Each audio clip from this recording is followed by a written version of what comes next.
Hi, welcome. I'm Spencer, and this is Coreskills, part of a video series that I'll be producing for Course 77. And a lot of you may recognize me from the internet. I kind of get around. I publish videos about how to draw and sketch and see the world around us. In this video series, I'm going to be taking a little bit closer look at how I design, how I visualize, and how I understand the world, in particular in the context of being an industrial designer. So here you'll find topics as basic as how to warm up to as advanced as how to render, as even things including how to gain confidence as a designer, how to present more effectively your concepts and create buy-in with your audience. So that being said, I'd like to tell you a little bit about my journey, and my journey has been interesting. I actually started my career path like a lot of industrial designers, not studying industrial design. I actually wanted to become a math teacher. So I've always had a love for teaching. More specifically, I've had this technical component or side to my brain.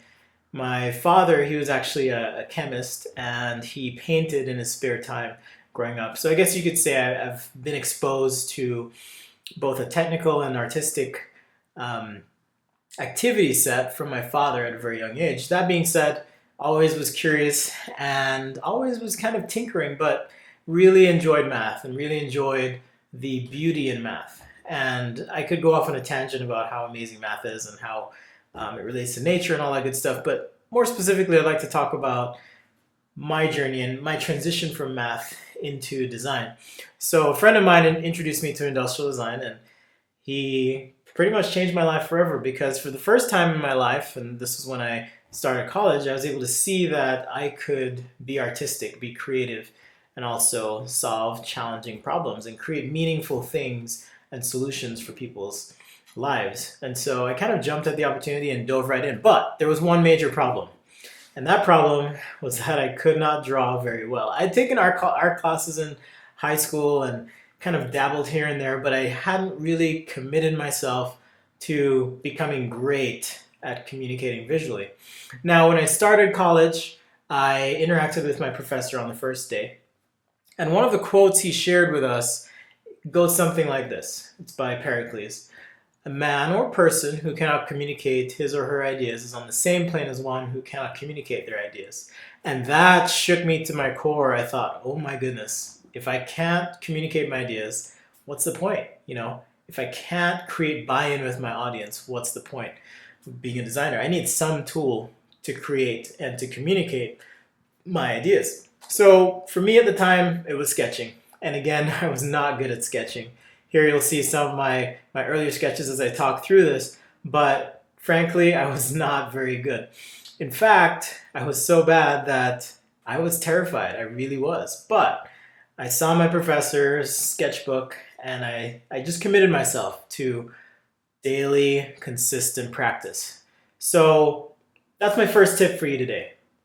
If you want to be good at communicating your designs through sketching or really any other pursuit, you have to commit to consistent, dedicated practice. It's not just going to happen to you overnight.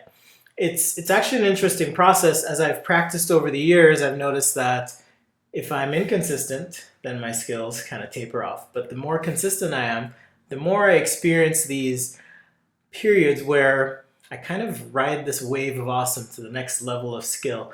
And then, as always happens with any pursuit, you kind of hit a plateau. But the important thing is to not be discouraged in that plateau, because sure enough, you're going to hit another point where your skills will accelerate and improve, and you will find that you have an amazing increase in skill and ability. So first tip, keep a sketchbook. Second tip, warm up every day.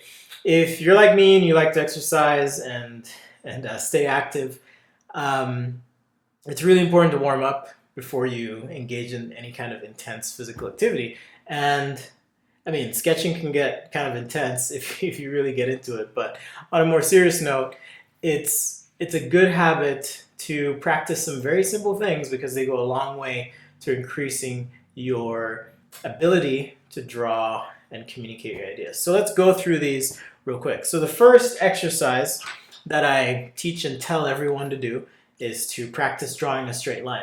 When I draw, and this is really important, I actually draw with my shoulder. So my shoulder is my pivot.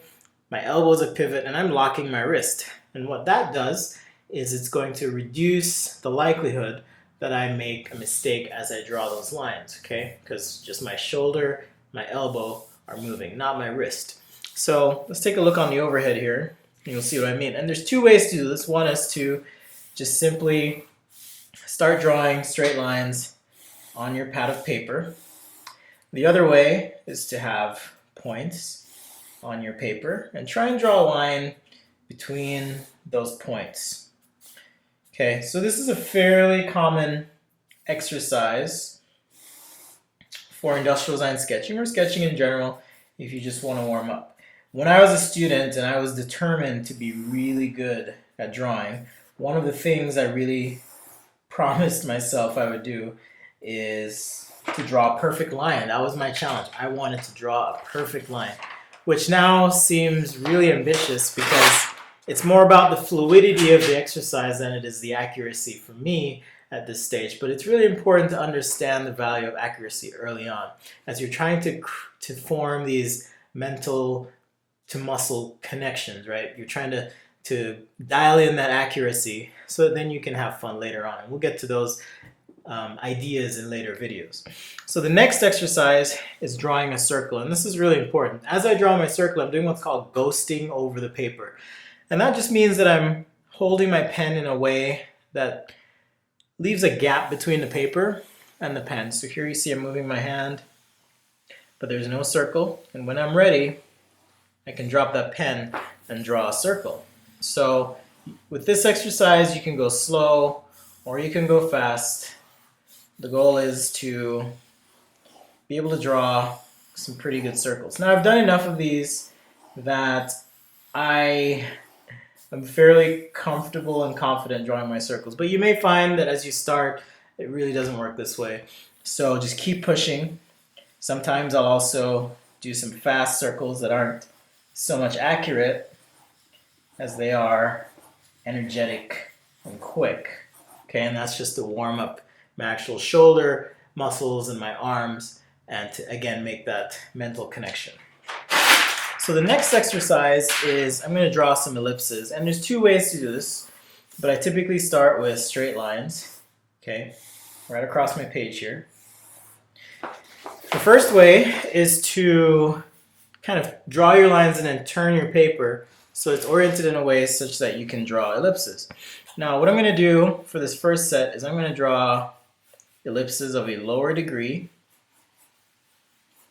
all the way down, and I'm trying to draw these, okay, a little bit harder than the circles, but I'm trying to draw these in a sequential and progressive way such that the ellipses open as I move down the page, okay?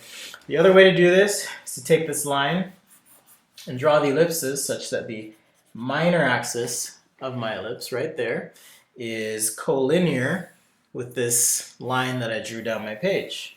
Okay, and I can do that while changing the degree of the ellipse as I move down. And this is a really good exercise. I'll show you two reasons why in just a sec here. Okay, so moving all the way down the page, and you'd want to do several pages of these, right? You want to just keep banging these out because the more mileage you get in, the better you'll become, the more confident you'll become, and your sketches will just look so much better, I promise you. Ellipses are one of those things that can just really throw a sketch off. So the two reasons, one, okay, if I were an aspiring car designer or a student who wanted to design cars, what I've done here is I've warmed up in a way that allows me to, with a few lines, actually draw a car. So I'm going to pick that circle and I'm going to pick this one right here. Okay, just kind of mock up a little rim, and this is really loose, but I just want to show you how cool this is. And because sometimes with warm-up exercises, you know, your professor or your friend or a colleague or whoever that you're sketching with might say, hey, let's warm up, and you go, oh, I don't want to warm up. But really what you're doing is, you know, making those connections so that as you sketch, right, you don't even have to think. It just kind of happens. Okay, so here's my quick, you know, car that I'm creating from these ellipses. just like that. Okay. All right.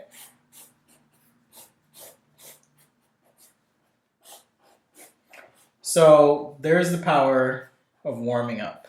Sometimes it might look like, hey, this is a waste of time, but really, you're training yourself to draw cool things. So there's the car. Next is, you did this sketch here with the axis. Well, I can create some offsets, draw some lines in like that, maybe like this, kind of curve out here, and all of a sudden, I've got a water bottle, okay?